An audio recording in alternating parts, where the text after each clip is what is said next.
In his 2003 book, So You Want to Start a Nursery, plantsman Tony Avent tells a story about a conversation he had with his horticulture mentor at NC State, J.C. Ralston. When Avent told his mentor that he wanted to quit his stable landscaping job and start a specialty nursery, Ralston said to him, "There is no way a specialty nursery can possibly make a profit without doing something illegal. Please consider keeping your full-time job." But from when it was started in 1986, Avent's Plant Delights Nursery in Garner, North Carolina, has grown into the 7th largest nursery in the United States for online sales. Thus, it seems like you can indeed make a profit in the career. Now, we've all heard that 90% of businesses can fail within the first 5 years.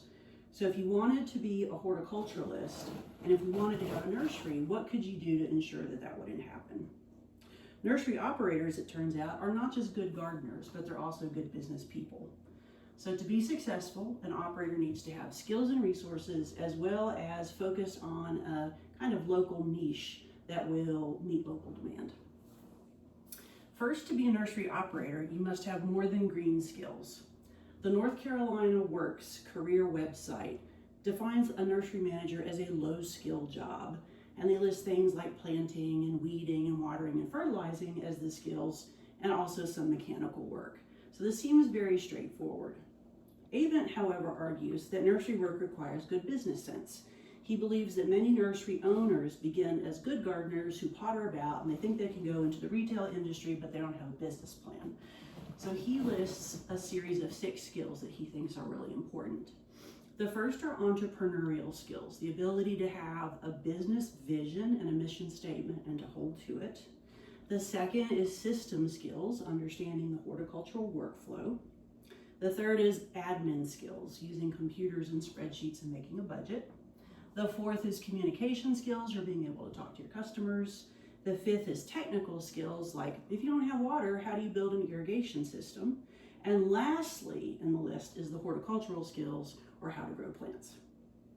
So if you do have these skills, what resources do you need to start a nursery? It turns out that the resources are equally complex.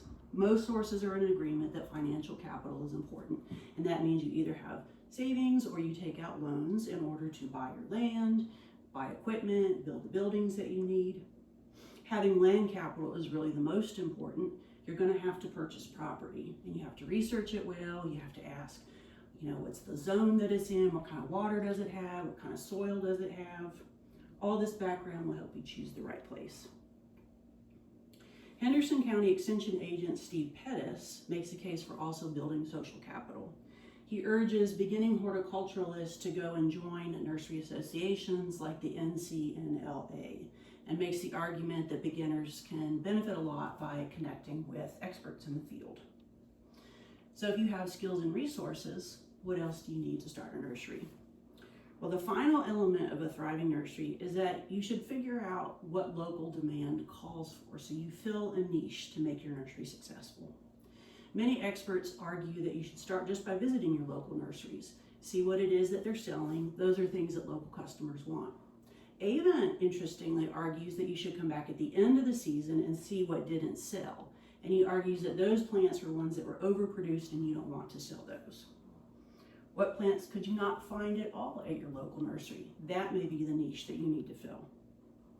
Your property will also influence what plants will meet local demand. Your USDA plant hardiness zone should guide you, and Purdue Extension agents Silmer and Dana argue that you should grow the right plants for your zone, and then you're selling the right plants from your zone that will thrive in your customers' gardens. According to the International Association of Horticultural Production, demand for native plants is on the rise and now brings over $29 million annually to North Carolina growers. So meeting demand with local plants is lucrative. In closing, being a successful nursery operator takes a lot more than just knowing how to grow plants. You need skills and resources, and you need to fill a local niche. One way to get started in this career is, as J.C. Ralston advised Avent, to keep your day job. But start that small nursery as a side gig and earn some seed money to figure out if a bigger nursery is more lucrative down the road. And hopefully you have less risk of failure this way. Thank you.